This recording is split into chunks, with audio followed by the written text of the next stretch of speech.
Bonjour et bienvenue à cette capsule portant sur les classes extérieures et en nature. Nous sommes 6 étudiantes à la maîtrise en ergothérapie à l'Université de Sherbrooke qui avons à cœur, tout comme vous, le bien-être des élèves dans ces circonstances pandémiques bien particulières. Si vous visionnez cette vidéo, c'est que vous avez un intérêt pour les classes en nature. Peut-être avez-vous déjà tenté d'en faire l'expérience ou bien cela vous intéresse, mais vous percevez trop d'obstacles à implanter vous-même ce type de classe. Nous espérons que cette capsule vous permettra de vous familiariser avec les classes extérieures et en nature pour que vous soyez plus confiant à faire la transition vers cet univers stimulant.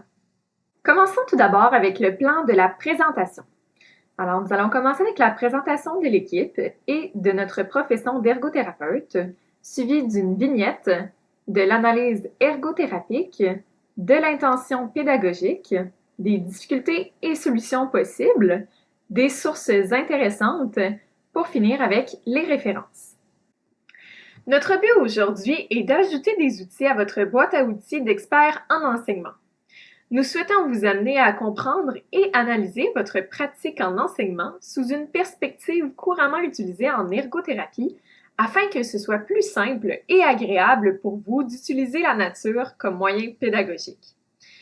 Pour ceux qui ont déjà tenté l'expérience, peut-être avez-vous vécu des obstacles en lien avec des enfants ayant des besoins d'apprentissage différents ou engendrés par l'environnement, sur lesquels nous avons peu de contrôle. Pour d'autres, peut-être avez-vous apprécié l'expérience, mais ne savez pas comment en retirer tout le potentiel pédagogique. Que vous soyez débutant ou non, les outils présentés aujourd'hui vous permettront d'analyser la situation sous un angle différent. Notre engagement d'ici la fin de la capsule, faciliter la recherche de solutions adaptées et vulgariser notre approche en ergothérapie. Tel que mentionné précédemment, nous sommes 6 étudiantes à la maîtrise en ergothérapie de l'Université de Sherbrooke. Afin de mieux connaître le sujet des classes extérieures et ainsi parvenir au contenu que nous partageons aujourd'hui, nous sommes passés par un processus de recherche et d'entrevue. Nous avons d'abord lu des articles sur le sujet afin de mieux comprendre les exigences de la mise en place de ce type de classe, mieux comprendre la réalité que les enseignants vivent au quotidien et mieux comprendre l'expérience vécue par les enseignants qui ont eux-mêmes tenté l'expérience. Ce processus de recherche nous a d'ailleurs permis de trouver plein de belles ressources que nous pourrons vous présenter plus tard dans la capsule. Ensuite, nous avons fait une entrevue avec une ergothérapeute spécialisée en milieu scolaire et enseignante au programme d'ergothérapie de l'Université de Sherbrooke. Il s'agit de Mélissa Coallier. Elle a d'ailleurs accompagné plusieurs enseignants dans la transition vers les classes extérieures et en nature. Ce sujet était important pour nous car nous souhaitions offrir un soutien aux enseignants en ces temps difficiles. Nous sommes d'ailleurs nous-mêmes des adeptes de plein air et connaissons tous les bienfaits que cela peut apporter à chaque individu. Nous souhaitions donc pouvoir faire bénéficier aux enfants tous les bienfaits que l'environnement extérieur et la nature peuvent nous offrir et mieux outiller les enseignants pour le faire, considérant que vous avez déjà beaucoup d'adaptations à faire quotidiennement. Nous espérons que cette capsule saura répondre à vos questions et facilitera la transition vers les classes extérieures et en nature, si cela est un désir pour vous. Avant toute chose, nous souhaitons vous présenter l'ergothérapie. Pour ceux qui ont déjà côtoyé des ergothérapeutes dans leur milieu de travail ou dans leur vie personnelle, vous connaissez certainement une partie de notre champ de pratique. Pour les autres, vous serez en mesure de connaître notre rôle dans le cadre de cette capsule. Les ergothérapeutes sont des experts habilités à soutenir et faciliter la réalisation d'occupations. Notre objectif est de permettre à chaque personne de participer pleinement à des occupations qui sont importantes et qui font du sens pour elle. En contexte scolaire, nous pourrions, entre autres, intervenir auprès d'un enfant ayant des difficultés liées à l'écriture, à la lecture, l'organisation, la disponibilité en classe, les habiletés motrices, etc., pour lui permettre de s'engager pleinement dans des activités proposées à l'école. Notre particularité est notre vision holistique, ce qui signifie que nous analysons différentes problématiques en considérant les particularités de la personne en soi, l'environnement dans lequel elle agit, ainsi que les particularités de l'occupation qu'elle souhaite accomplir, ce que nous appelons l'analyse PEO. L'occupation est en fait une activité que nous faisons dans la vie de tous les jours, que ce soit les activités de base comme se laver, manger, s'habiller, les tâches domestiques comme faire le ménage, la préparation des repas, etc., les activités liées au travail, à l'école, à nos loisirs, etc. Nous vous présenterons sous peu une vignette que nous décortiquerons au fil de la présentation et qui vous permettra de mieux comprendre notre lunette ergo. La visée principale de cette capsule en est une de collaboration. Puisque vous êtes les experts de votre classe, connaissez les particularités de chacun de vos élèves et connaissez la matière à enseigner, les outils que nous vous partagerons visent à vous aider dans l'analyse des différents défis et facilitateurs à l'intégration des classes extérieures et en nature pour tenter de trouver la solution idéale, c'est-à-dire la zone cible. Cela pour favoriser l'engagement de vos élèves tout en respectant l'intention pédagogique. Voici la vignette que nous vous présentons aujourd'hui. Madame Geneviève, enseignante au primaire au Québec, désire faire une classe en nature puisqu'elle a entendu que ce type d'enseignement avait plusieurs bienfaits, mais elle se demande comment s'y prendre. En effet, elle se questionne si les élèves de sa classe, l'environnement de l'école et ce type d'enseignement peuvent être compatibles, d'autant plus qu'elle doit prendre en compte les attentes et exigences de la part de la direction de l'école et les compétences attendues par le ministère. Elle se sent surpassée simplement à l'idée de devoir gérer les fortes réactions de Nathan dues à une surcharge environnementale vécue lorsque les autres élèves crient et sont agités pendant la récréation. Elle redoute de devoir assurer la sécurité de tous avec les risques que représente le milieu extérieur, sans compter qu'il y a seulement une petite cour avec peu d'espace vert pour tous les élèves de l'école. Elle pense aussi à Rosalie, qui devra passer plus d'une heure dans le froid extérieur de l'hiver, sans pantalon de neige ni mitaine, et qui réagit fortement lorsqu'elle ressent un inconfort physique. Elle aurait bien aimé tenter un cours de mathématiques à l'extérieur en jouant avec des balles de neige telles qu'elle l'a vu sur un groupe qu'elle suit sur les réseaux sociaux, mais elle appréhende beaucoup de défis pour la gestion de sa classe.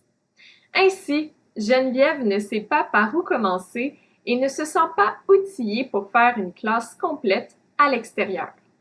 Ceci représente un grand défi pour elle, car elle manque déjà de temps pour sa planification.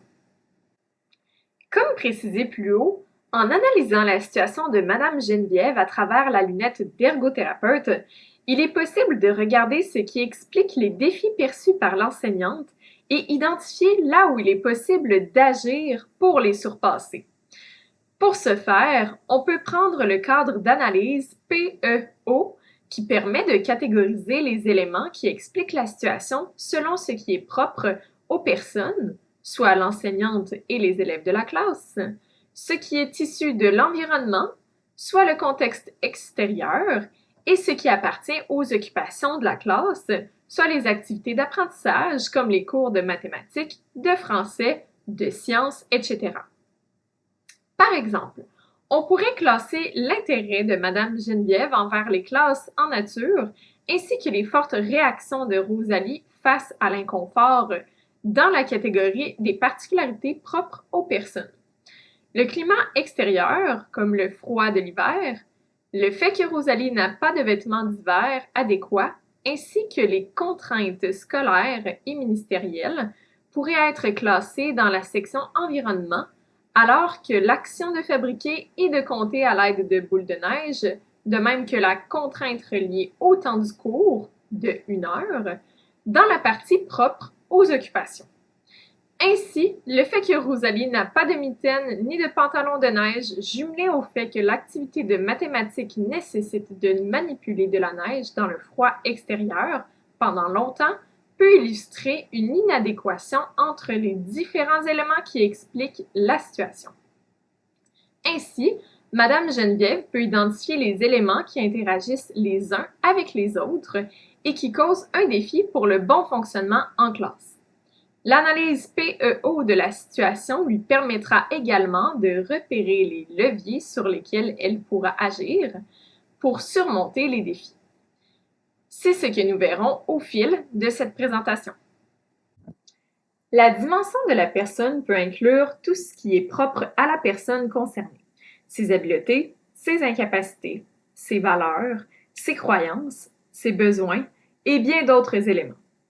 Dans le contexte de la vignette présentée, la personne peut être un élève en particulier ou bien l'enseignante. Au niveau sensoriel, dans la dimension de la personne, on considère tous les besoins et particularités sensorielles des élèves.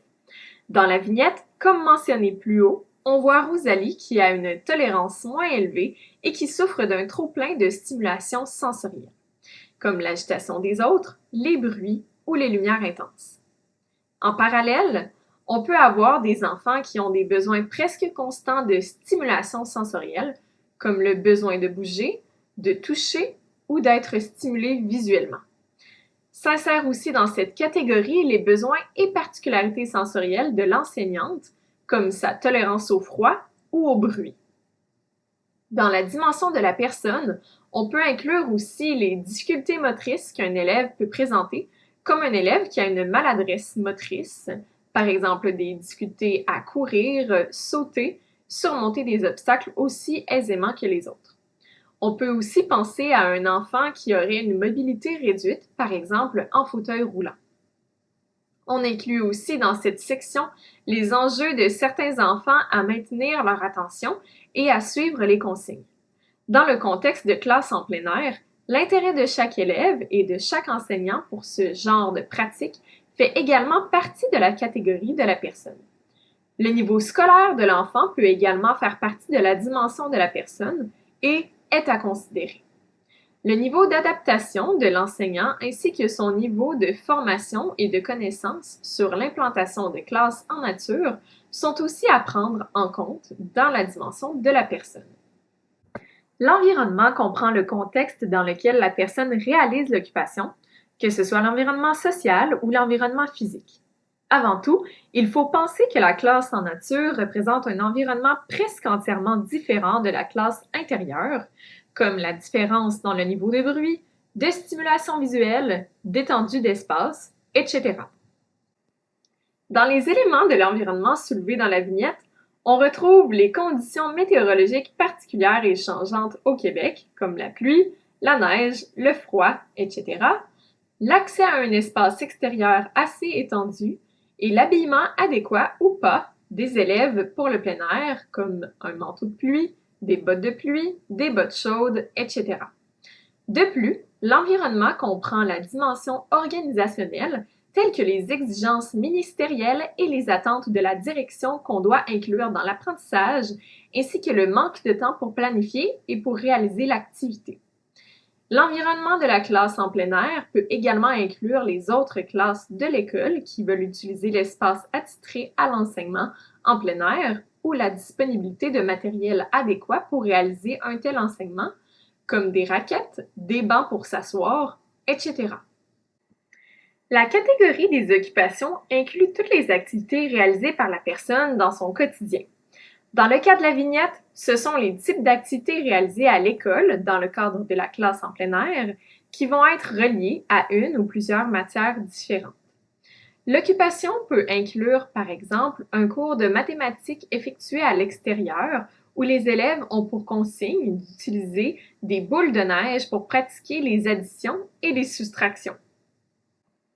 Mis à part l'occupation en soi, on pourrait aussi inclure dans cette catégorie les exigences de discipline ou les exigences de position, par exemple assis ou debout, en mouvement ou immobile, que requiert l'activité de compter des boules de neige. On peut également inclure la façon d'utiliser le matériel ou le niveau d'attention requis par les élèves pour réaliser l'activité d'apprentissage. Cette catégorie inclut aussi toutes les exigences de l'occupation, incluant assurer la sécurité des participants pendant les activités d'enseignement. L'intention pédagogique est très importante à considérer pour planifier une classe extérieure. En effet, on ne veut pas simplement faire une classe extérieure pour passer le temps ou sortir dehors parce qu'il y a un mouvement ou une mode présentement en ce sens. L'intention pédagogique peut alors être l'élément central guidant la planification de la classe extérieure. Ceci peut être facilitant pour la planification et il pourra être plus facile ensuite de justifier la pertinence de ce genre de classe auprès de décideurs si elles suivent le curriculum scolaire et sont en lien avec les objectifs d'apprentissage. L'intention pédagogique sert alors de fil conducteur au cours à l'extérieur et vient lui donner un sens et une pertinence. Lorsque l'intention pédagogique est déterminée, des difficultés peuvent tout de même survenir en lien avec la planification, l'implantation ou la réalisation des classes extérieures. La littérature et une entrevue avec une ergothérapeute spécialisée en milieu scolaire nous ont permis de soulever des difficultés souvent rencontrées par les enseignants dans ce contexte et de proposer des solutions pour surpasser ces différents obstacles. Les solutions proposées visent à favoriser l'adéquation entre les élèves, l'enseignant, l'environnement physique et social et les classes extérieures. Avant d'énumérer certaines difficultés vécues par les enseignants, nous voulions aborder certaines attitudes de l'enseignant qui peuvent être favorables pour l'instauration de ce type de classe. On peut penser entre autres à l'ouverture de vouloir re-questionner les bases de sa pédagogie pour essayer de nouvelles approches d'enseignement et avoir des valeurs et des croyances en accord avec le principe d'enseigner en nature. Si vous écoutez cette capsule, c'est probablement parce que vous êtes en accord et ou que vous avez des croyances en lien avec cette pratique. Donc, c'est déjà un bon départ. Il est également important de ne pas chercher le contrôle à tout prix. Il est normal de faire des erreurs. Ensuite, il peut être bénéfique de considérer tout ce que le milieu naturel peut offrir comme potentiel pédagogique et expérientiel. La créativité peut être un atout. Il peut être avantageux que les enseignants s'entraident et se donnent des idées. Plusieurs initiatives existent déjà, alors l'enseignant peut s'en servir pour faciliter la planification de ses cours extérieurs. Finalement, le choix d'un lieu approprié et sécuritaire est primordial dans ce type de pratique. Un premier défi souvent nommé par les enseignants est la peur de perdre le contrôle sur la classe, d'avoir des difficultés de gestion de classe, d'avoir des élèves turbulents qui ne sont pas capables de se calmer au retour à l'intérieur ou pendant la classe en nature. Quelques solutions s'offrent à vous si c'est une préoccupation que vous avez. Tout d'abord, il est important de s'assurer que les élèves connaissent les attentes et savent ce qui est attendu comme comportement. Il peut être pertinent d'établir des règles de fonctionnement avant la sortie à l'extérieur. Il est même encouragé d'écrire les consignes de façon positive. Par exemple, on peut dire « je marche »,« je participe »,« j'ai un sourire », au lieu de dire des phrases négatives comme « ne pas courir ». Il est également important de se rappeler quelques bienfaits du mouvement, de l'air extérieur et de la nature sur les apprentissages et même sur la gestion des comportements. Par exemple, l'air extérieur peut aider à l'autorégulation de l'élève qui pourrait être plus calme au retour en classe. L'enseignant peut également faire des activités apaisantes au retour en classe à l'intérieur pour favoriser le retour au calme. Un autre conseil pourrait être d'offrir des opportunités aux élèves de faire des choix pour qu'ils se sentent plus impliqués dans la démarche pour participer à une classe extérieure. Un autre défi nommé par les enseignants sont les enjeux de sécurité et la possibilité que des enfants puissent s'enfuir. Tout d'abord, l'enseignant peut vérifier à l'avance l'état des lieux pour qu'ils soient propres et sécuritaires.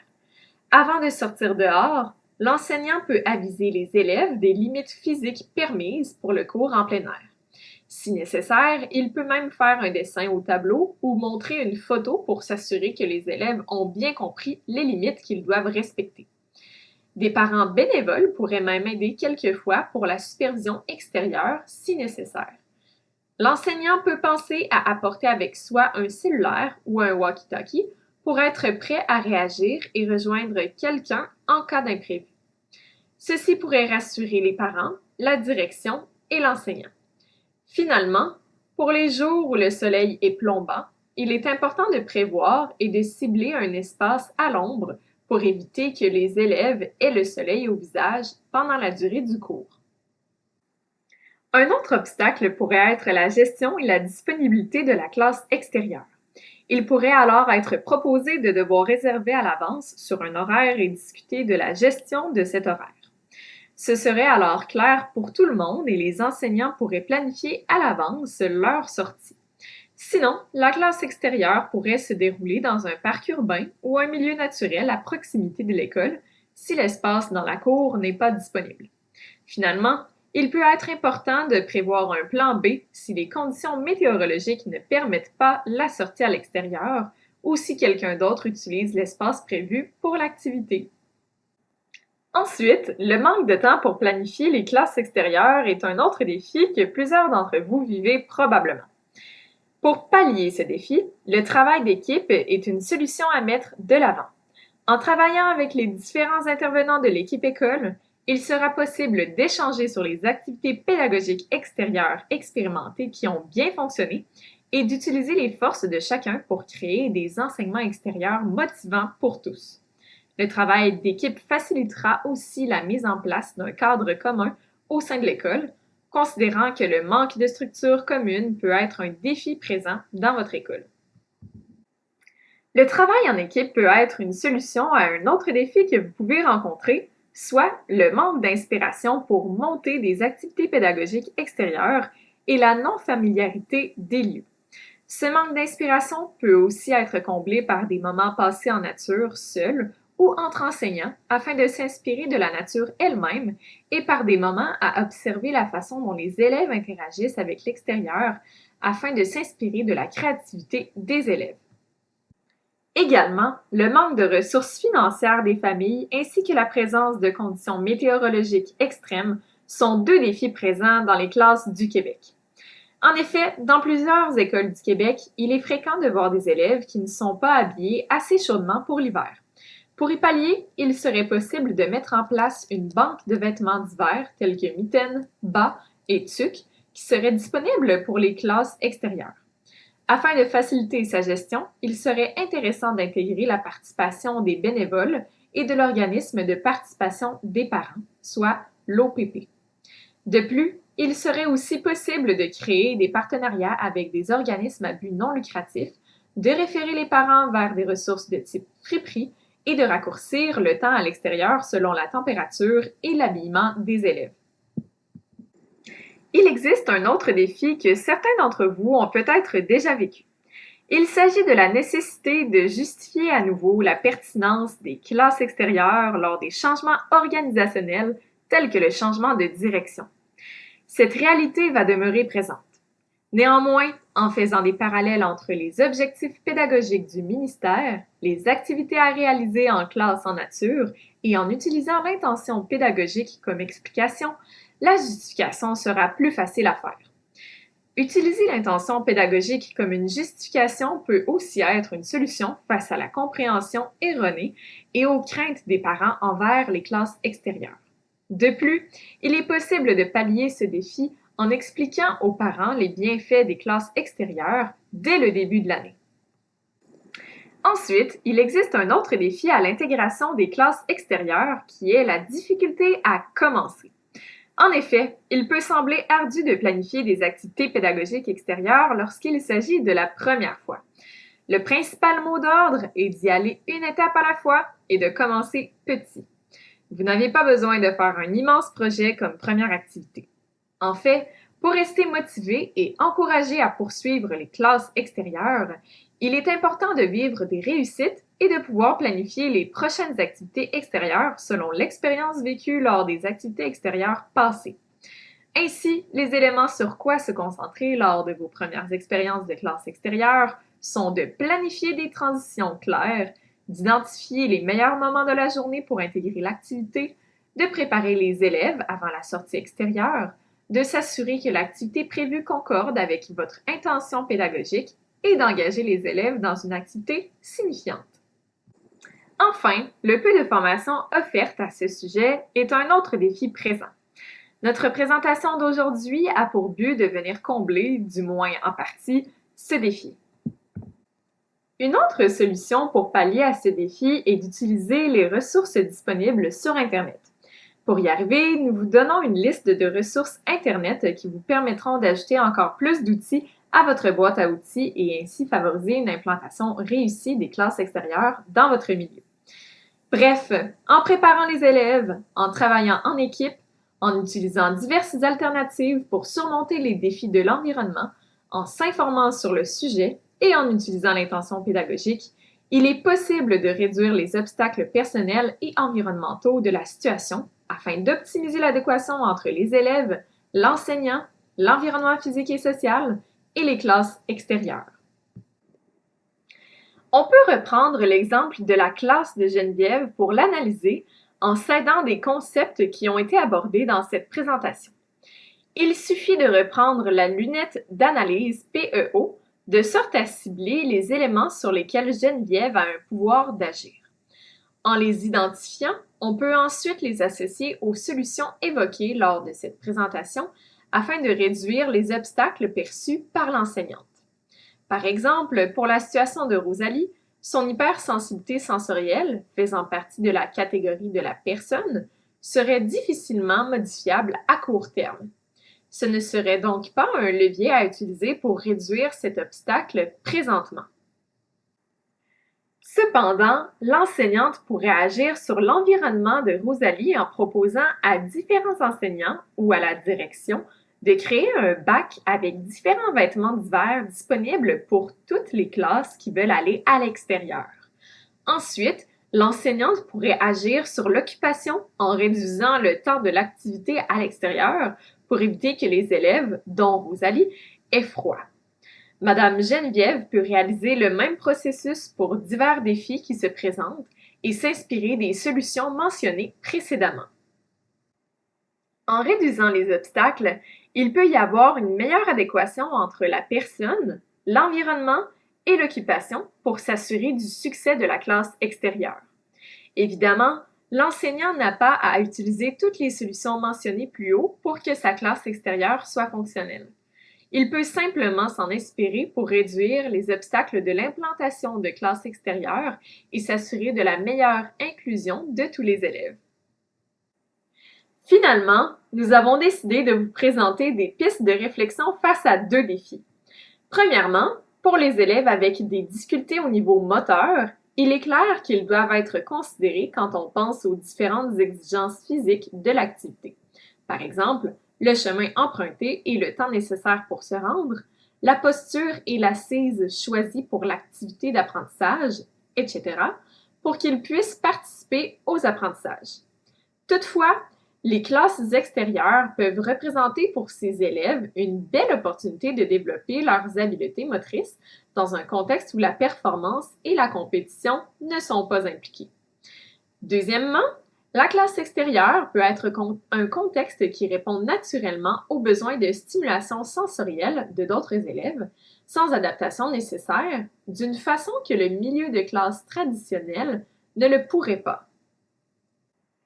Nous tenons à remercier spécialement Mélissa Coallier, enseignante au programme d'ergothérapie de l'Université de Sherbrooke, qui a accepté de partager avec nous son expérience dans l'accompagnement d'enseignants dans la transition vers les classes extérieures et en nature, ainsi que Marjorie Desormeaux-Moreau, professeure adjointe au programme d'ergothérapie de l'Université de Sherbrooke, qui nous a supervisés dans ce projet.